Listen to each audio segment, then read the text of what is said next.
A kú dédé àsìkò yìí yóò dára fún wa lágbára Ọlọ́run àmín. Ìròyìn fẹ́lifẹ́li náà ló dé sí ojú amóhùnmáwòrán yín láti iléeṣẹ́ wa ìròyìn fẹ́lifẹ́li online tv lónìí tí ṣe ọjọ́ sátidé àbámẹ́ta ọjọ́ kọkànlélọ́gbọ̀n oṣù karùn-ún ọdún 2025. Fúnmi Adénúgà ni oníròyìn. Kó tó di pé ẹ gbọ́ ìròyìn òun lẹ́kùnrẹ́rẹ́ ẹ jẹ́ ká dé òkè lọ́hùn à ń padà bọ̀ wá láìpẹ́ yìí.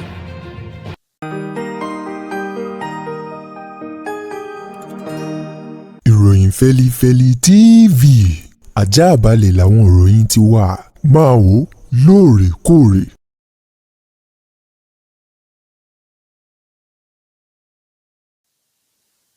Ẹ káàbọ̀ padà ìròyìn rẹ̀ lẹ́kùnrẹ́rẹ́.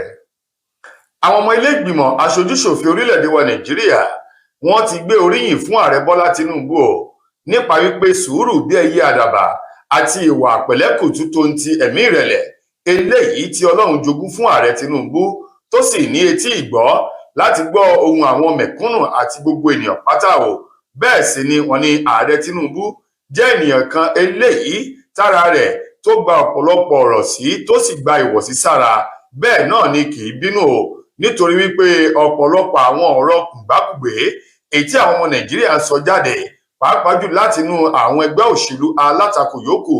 Wọ́n ní kàkà kí Tinubu kó bínú o ìṣe ló fi ń ṣe oṣù tó fi ń para, èyí tó túmọ̀ sí wípé ẹni tó ní ìwà ìrẹ̀lẹ̀ sùúrù tí ara rẹ̀ tó sì gba ìwọ̀sí sí ni kì í bínú bẹ́ẹ̀ náà ni kì í jà. Ọ̀kan nínú àwọn ọmọ ilé ìgbìmọ̀ aṣojúṣòfin orílẹ̀-èdè wa Nàìjíríà eléyìí tó wá láti ẹkùn ìdìbò ìjọba àpapọ̀ Òbòkun Oríadé ti ní ìpínlẹ̀ Ọ̀ṣun, òun náà ló sọ̀rọ̀ náà o. Aṣòfin Olúwọlé Ọ̀kẹ́ èyí tó ń sọ̀rọ̀ náà nígbà tóun náà ń wo iṣẹ́ tí ààrẹ Bọ́lá Tinubu ti ṣe láti ọdún méjì tó ti dé ipò ààrẹ ní ọdún 2023 tí wọ́n ti búra fún ti ṣe ọjọ́ kọkàndínlọ́gbọ̀n oṣù karùn-ún títí di inú oṣù karùn-ún ti ọdún 2025 yìí. Níbẹ̀ ló ti ní bá àbá ní parọ́ tara wa tá a sì ní ṣe èké. Ó ní ààrẹ Tinubu lára àwọn ààrẹ tó orílẹ̀-èdè Nàìjíríà tí ó kọ́kọ́ pèsè gẹ́gẹ́ bí ààrẹ tó létí ìgbọ́ tó gba ìwọ̀sí tó sì ṣetán láti ṣohun tó tọ́ àtòhun tó yẹ, òun ni ààrẹ Bọ́lá Ahmed Tinubu jẹ́ o. Olúwọlé Ọ̀kẹ́ èyí tó sọ̀rọ̀ náà lásìkò tó ń jábọ̀ iṣẹ́ fún àwọn oníròyìn tó tún jẹ́ alága ìgbìmọ̀ eléyìí tó ń rí sí ọ̀rọ̀ ilẹ̀ òkèrè nínú ilé ìgbìmọ̀ aṣojúṣòfin. Níbẹ̀ ló ti gbé oríyìn fún ààrẹ Tinubu tó sì lù lọ́gọ̀ọ̀nù. Bákan náà fi kún nínú ọ̀rọ̀ rẹ̀ wípé òun yóò rọ̀ Bọ́lá Tinubu tí ṣe ààrẹ ilẹ̀ yìí láti tẹ̀síwájú nínú ìwà ọmọlúàbí eléyìí tó gùnlé kó lè ṣe àṣeyọrí gẹ́gẹ́ bí ààrẹ ní orílẹ̀-èdè wa Nàìjíríà. Àwọn ọmọ orílẹ̀-èdè wa Nàìjíríà ni wọ́n ti kànmínú sí ìyà ebi ìṣẹ́ eléyìí tó ń bá orílẹ̀-èdè Nàìjíríà fínra. Aṣojúkọ̀ròyìn ilé-iṣẹ́ wa ti ròyìn fẹ́lifẹ́li, òun ló jáde lọ tó lọ àríwá gúúsù ìlà oòrùn tó ń ti ìwọ̀ oòrùn èyí tó kó ọ̀rọ̀ bọ̀ wá sílé o. Ṣe lálàyé lásìkò tó ń fi ọ̀rọ̀ wá àwọn èèyàn lẹ́nu wò, bó tilẹ̀ jẹ́ pé púpọ̀ nínú àwọn ènìyàn náà ń lójú ń tì láti sọ̀rọ̀, ṣùgbọ́n tó jẹ́ pé àkásílẹ̀ wọn púpọ̀ ó ń bẹ léléyìí tí àwọn oníròyìn iléeṣẹ́ ìròyìn fẹ́lifẹ́li online tv tí wọ́n fi ọ̀rọ̀ náà léde sọ di mímọ̀ wípé ebi ń pa àwọn ọmọ Nàìjíríà, wọn ò rí jẹ bẹ́ẹ̀ sì ni wọn ò rí mu o. Wọ́n ní láti ìgbà tí ààrẹ Bọ́lá Ahmed Tinubu ti kéde subsidy is gone ní ọjọ́ kọkàndínlọ́gbọ̀n oṣù karùn-ún ọdún 2023, òun náà ni wọ́n ti dá aṣọ ìyàró Nàìjíríà tí wọ́n ti fìlà ìyà tí wọ́n ti bùlé Nàìjíríà lórí tó ń ti bàtà ìṣẹ́ èyí tí wọ́n wọ̀ sí orílẹ̀-èdè yìí lẹ́sẹ̀ o. Láti ìgbà náà lẹ́kọ̀ọ́ ti ké bí eku tí ẹyẹ ò ké bí ẹyẹ mọ́ o. Wọ́n ní ọmọ èèyàn gan ò fọhùn dáadáa bí ọmọ èèyàn látàrí ibi tí ń pa àwọn ọmọlẹ̀ yìí. Gẹ́gẹ́ bí wọ́n ti tẹ̀síwájú lára àwọn ènìyàn náà tí wọ́n fi ọ̀rọ̀ wá lẹ́nu wò sọ wípé ń ṣe ló yẹ kí ààrẹ Bọ́lá Tinubu o kó tètè gbé ìgbésẹ̀ tó ní kámánkóbò nítorí ikú tó ń pa ojúgbà ẹni òwe lá ló ń pa o. Kí wọ́n fi ọ̀rọ̀ orílẹ̀-èdè Burkina Faso, orílẹ̀-èdè olómìnira Niger, orílẹ̀-èdè ti Ivory Coast èyí tí àwọn ológun ti gba ìjọba kó fi ṣe àwòkọ́ṣe kó má di ipò ohun tó ṣẹlẹ̀ láwọn orílẹ̀-èdè yìí náà yóò padà ṣẹlẹ̀ ní orílẹ̀-èdè wa Nàìjíríà. Ọ̀jọ̀gbọ́n Ọ̀kàbà eléyìí tó jẹ́ ààrẹ fún àwọn ẹgbẹ́ ìjọ National Congress, òun náà sọ̀rọ̀ ilẹ̀kùn. Ó ní ebi lójoojúmọ́ ìwọ̀nba owó péréte eléyìí tí ń bẹ lọ́wọ́ àwọn èèyàn ọ̀wọ́n gógó oúnjẹ ni wọ́n fi ń rà tó sì jẹ́ wípé oúnjẹ ọ̀hún náà kò tó jẹ o. Bákan náà ẹni tó jẹ́ ààrẹ fún ìjọ Youth Council òun náà sọ̀rọ̀ tó sọ tinú rẹ̀, ọ̀mọ̀wé Alàyè Theophilus, ó ní ètò ààbò nílẹ̀ yìí náà kò tí ì fẹsẹ̀ múlẹ̀ dáadáa pẹ̀lú bí ààrẹ Bọ́lá Tinubu ti ṣe ìlérí fún ogunlọ́gọ̀ àwọn ọmọlẹ̀ yìí wípé láàrin ọjọ́ péréte tó ń bá dé ipò ààrẹ oúnjẹ yóò wálẹ̀, iye tí wọ́n ń ta epo bẹtiróòlù náà yóò wálẹ̀ ju iye tí Buhari gbé sílẹ̀ lọ. Bákan náà ètò ààbò yóò fẹsẹ̀ múlẹ̀ dáadáa. Ó ní ọdún kejì rèé kàkà kó sàn lára ọmọ ìyá àjẹ́ ìtún fi gbogbo àwọn ọmọ rẹ̀ bí obìnrin. Wọ́n wá rọ ààrẹ Tinubu kó dákun dábọ̀ wípé yèyí ọmọ ní gbọmọ bí ìrùkẹ̀rẹ̀ bó ti ń gba ọmọ Ọ̀rúnmìlà kí wọ́n tètè wá nǹkan ṣe sí i, bí bẹ́ẹ̀ kọ́ kó má di pé àgékò ìjọ àwọn ọmọ Nàìjíríà yóò padà ṣòro búburú ni. Ṣé Yorùbá bọ̀ wọ́n ní ojú tó máa bá ní talẹ́ kì í tó òwúrọ̀ ṣepin. Gẹ́gẹ́ bí àjọ elétò ìbò ilẹ̀ wa INEC bí wọ́n ṣe ti fi ọjọ́, oṣù àti ìgbà tí ètò ìbò tàwọn gómìnà ní ìpínlẹ̀ Ọ̀ṣun àti ìpínlẹ̀ Èkìtì tí ó wáyé lọ́dún 2026 báyìí, àti bí àwọn ọmọ ẹgbẹ́ òṣèlú PDP bí wọ́n ṣe ń rọ́ tìkẹ́tìkẹ́ lọ sínú ẹgbẹ́ òṣèlú APC. Ẹni tó jẹ́ alága ẹgbẹ́ òṣèlú PDP ní ìpínlẹ̀ Ọ̀ṣun, ọ̀gbẹ́ni Sunday Bisi, ó mà ti ní kò sí èyí tó kan ẹgbẹ́ òṣèlú PDP pẹ̀lú bí àwọn ọmọ ẹgbẹ́ òṣèlú náà bí wọ́n ṣe lọ sínú ẹgbẹ́ òṣèlú APC nítorí wípé ohun tí wọ́n jẹ ni wọ́n wá kiri o.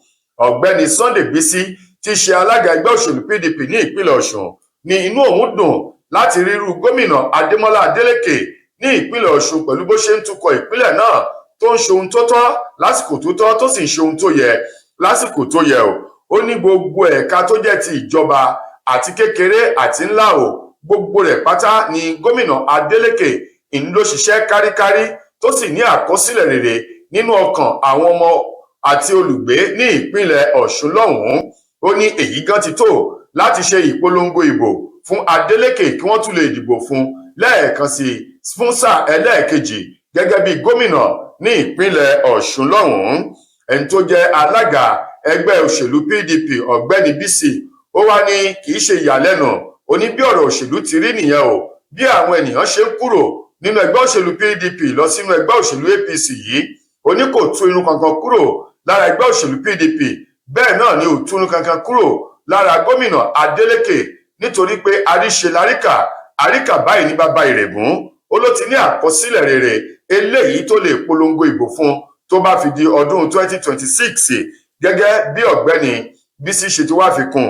Ó ní ìyàlẹ́nu náà ló jẹ́ àti wípé kì í tún ṣe ohun tí wọ́n lè máa gbà bí ẹni gbàgbà ọtí láàrin ẹgbẹ́ òṣèlú méjì tàbí láàrin àwọn àgbààgbà. Gẹ́gẹ́ bí ọ̀kan nínú àwọn ọmọ ilé ìgbìmọ̀ aṣojúṣòfin ilẹ̀ yìí eléyìí tó darapọ̀ mọ́ ẹgbẹ́ òṣèlú APC tó kúrò nínú ẹgbẹ́ òṣèlú PDP, eyín aṣòfin èyí tó ń ṣojú fún orí adé ọ̀bọ̀kún ìjọba ìbílẹ̀ ìdìbò lọ́wọ́n ní ìpínlẹ̀ Ọ̀ṣun, ọ̀gbẹ́ni Olúwọlé Ọ̀kẹ́, ó ní bó ti darapọ̀ mọ́ ẹgbẹ́ òṣèlú APC yìí kò tún kankan kúrò. Bísí ti ṣe alága ẹgbẹ́ òṣèlú PDP ní ìpínlẹ̀ Ọ̀ṣun. Ó ní òun rọ gbogbo àwọn ọmọ ẹgbẹ́ òṣèlú náà láti súgbà gómìnà Adélékè kó lè wọlé sí ipò gómìnà lẹ́ẹ̀kan sí tí ó bá fi di ètò ìbò tàwọn gómìnà tí ó wáyé ní ọdún 2026 ní ìpínlẹ̀ Ọ̀ṣun.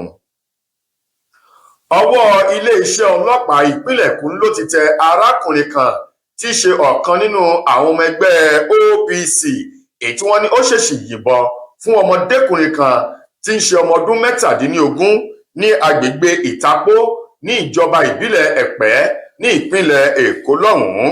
Ẹni tó jẹ́ alukoro fún iléeṣẹ́ ọlọ́pàá ní ìpínlẹ̀ Èkó, eyín Benjamin Hundeyin tó fi ọ̀rọ̀ náà léde sọ wípé ìṣẹ̀lẹ̀ yìí ṣẹlẹ̀ ní ìdájí ọjọ́ Monday ní nǹkan bíi aago 3 òru ni wọ́n ní ọmọ OPC náà ó yìnbọn fún ọ̀dọ́mọdékùnrin tí ṣe ọmọ ọdún 17 ní agbègbè Ìtàpó.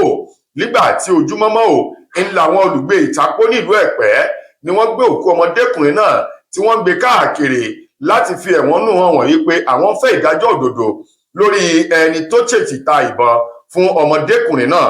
Báyìí ní iléeṣẹ́ ọlọ́pàá ìpínlẹ̀ Èkó ní ìṣẹ̀lẹ̀ tó ṣẹlẹ̀ ní Ìtàpó nílùú Ẹ̀pẹ́ yìí òun ló bomi ìbànújẹ́ sí àwọn ènìyàn ọ̀hún lọ́kàn, ṣùgbọ́n ìwádìí àti ọ̀rọ̀ tí alukoro ọ̀hún fi lélẹ̀ fi hàn wípé wọ́n ti fi ọwọ́ òfin mú ọmọ OPC náà eléyìí tó yìnbọn tó na pápá bora, èyí tí wọ́n sì ti ní wọ́n ti rí mú báyìí.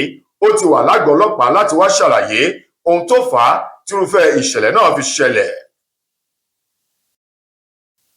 Lákòótán nínú ìròyìn wa fún tòní, ṣé Yorùbá bọ̀ wọ́n ní èyí hùn mí èyí ò wẹ́ lọ̀rọ̀ ńlẹ̀ ayé o, ohun tóhun táyé ó ṣeé ṣe kó má mú Kẹ́hìndé, ohun tó sì jẹ́ oúnjẹ fún Kẹ́hìndé ó lè jẹ́ ìwọ̀ fún táyé o. Ọ̀kan nínú àwọn gbajúgbajà èyí tó ń kọ ìròyìn àti ìtàn lórí ayélujára èyí tí wọ́n mọ̀ sí blogger eyín Linda Ìkejì, ohun màá ló ti sọ ò nígbà tó ń farahàn lórí ètò kan èyí tí wọ́n ń béèrè ọ̀pọ̀lọpọ̀ ọ̀rọ̀ lọ́wọ́ rẹ̀, ìrìn àjò rẹ̀ bó ṣe rìn tí gbogbo rẹ̀ tó fi bà tó ń túṣẹ fún o. Nínú ìfọ̀rọ̀wérọ̀ eléyìí tí wọ́n ṣe fún Linda Ìkejì tí ṣe blogger tí máa ń kọ ìtàn lórí ayélujára, sọ di mímọ̀ níbi tí atọ́kùn ọ̀hún ti ń béèrè wípé kó tó di pé wọ́n fi àdàgbà ètò ọ̀hún tì síbì kan, wọ́n ti fẹ́ béèrè ọ̀rọ̀ kan eléyìí tó ní ṣe pẹ̀lú ìgbà tó máa ń ní ìgbádùn tó fi máa ń sinmi, àti pé tí bá ń sinmi irú orin wo ni máa ń sábà gbọ́ o, àti wípé àwọn orin wo àti àwọn òṣèré wo ni àwọn tó jẹ́ àyò ọkàn rẹ̀. Níbẹ̀ ni atọ́kùn ètò náà ti béèrè lọ́wọ́ Linda Ìkejì wípé nínú Davido àti Wizkid kó mú kan nínú wọn o, tó fi sọ wípé ẹni tí ó bá parọ́ o ni ó sọ wípé òkúta kò wúwo ju kán lọ. Ó ní bá a gbọ́dọ̀ fi kúwé orùn igi mú jìnnà sórí o, gẹ́gẹ́ bó ti ṣe àpèjúwe èdè ìbò èyí tó fi sọ o. Ó ní Davido lẹni tóun yóò mú síwájú kóun tó mú Wizkid, èyí tó mú ọ̀pọ̀lọpọ̀ àwọn tí wọ́n jẹ́ olólùfẹ́ Wizkid láti bẹ̀rẹ̀ sí ní máa sọ ògúlùtù ọ̀rọ̀ padà sí Linda Ìkejì. Bẹ́ẹ̀ náà wọ́n tún béèrè lẹ́lẹ́kejì wípé láàrin Davido àti Wizkid kí Linda Ìkejì kó mú ènìyàn kan. Ó ní lẹ́ẹ̀kan sí bí wọ́n bá ju abẹ̀bẹ̀ sókè nígbàgbà ibi pẹlẹbẹ ni ó máa fi lélẹ̀. Ó ní Davido òun náà ní àyò ọkàn wọn. Atọ́kùn ètò tún béèrè lẹ́lẹ́kẹta, ó ní òun náà yóò máa sọ ò wípé Davido ní àyò ọkàn olórin tàkàtúfèé tí ṣe ọmọ orílẹ̀-èdè wa Nàìjíríà, eléyìí tóun fẹ́ràn láti máa gbọ́ orin rẹ̀ tóun sì fẹ́ràn rẹ̀ dáadáa pẹ̀lú ìlànà tí fi ń kọrin.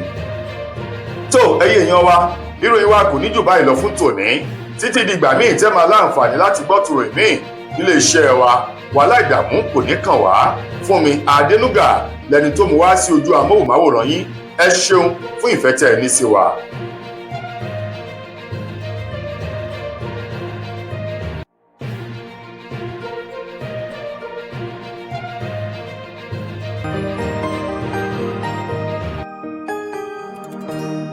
Ìròyìn Fẹ́lifẹ́li TV, àjààbálẹ̀ làwọn ìròyìn ti wà, máa wò lóòrèkóòrè.